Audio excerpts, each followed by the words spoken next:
Are you concerned about the side effects of pharmaceutical drugs? Has the medical community not really been able to help you? Or is the area in your life that need to be healed not even physical? You know, if any of these things apply to you, I just want to encourage you that you're at the right place. My name is Carol, and I'm a holistic coach.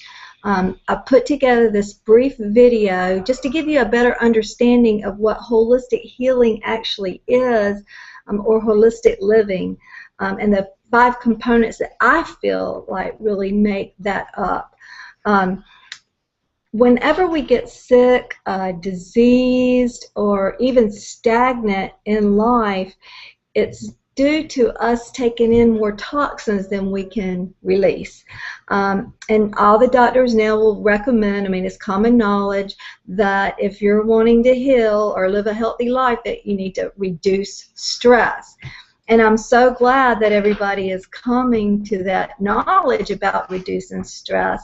The only problem is that there's still a whole lot of confusion around what causes stress. I mean, we all kind of know what it feels like, but what's actually causing that stress that is keeping us from releasing these toxins and keeping us from getting well or losing that extra weight or having an emotional balance? That's what we're going to be briefly covering in this video. So one of the components is exposure to poisonous chemicals, and we all know about that, right? We've heard about it in our food, we've heard about it in our air. You know, we know that we need to be wise in making our decisions about how much we expose ourselves to these poisonous chemicals, because that will reduce our ability to release the toxins that are in our body. The second component, an undernourished body. Undernourished bodies, you know, a lot of times what the visual that comes to mind when we think of somebody that's undernourished is like this real skinny child, you know. But undernourished bodies, more than likely, at least in mainstream culture, are overweight bodies. You know, people are overweight, but they're still starving to death because they're not getting the nutrition that they need.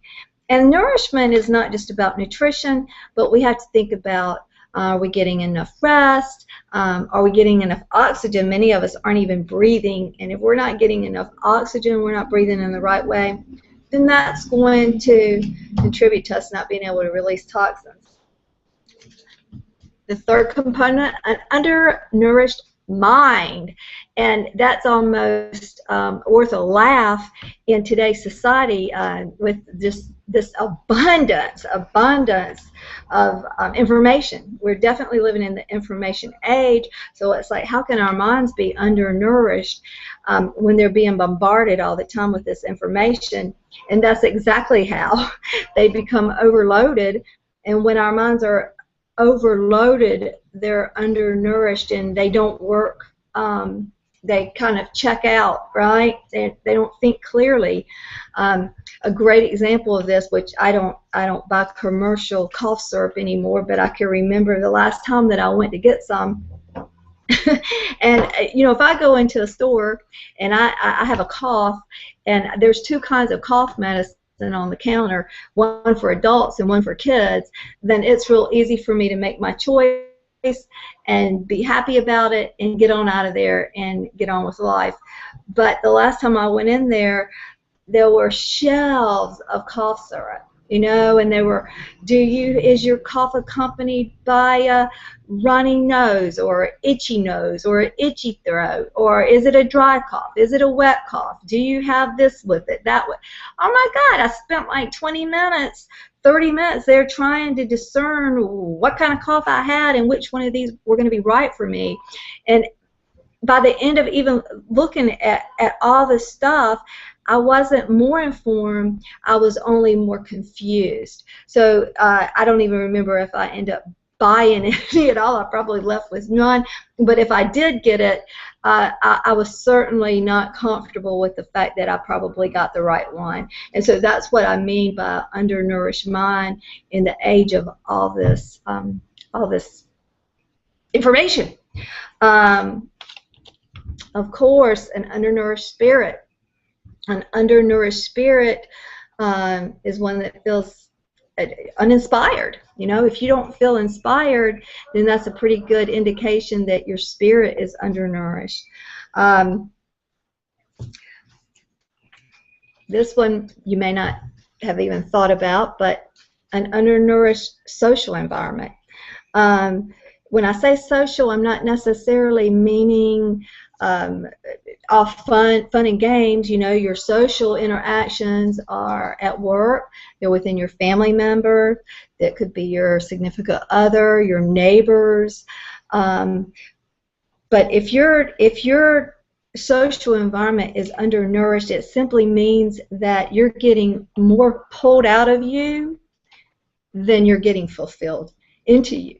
And you know, you want a nice balance there, because if we're given more than we're getting, we're not going to be able to release the toxins within our body, and we're not going to be able to heal or live life as healthy as we want to.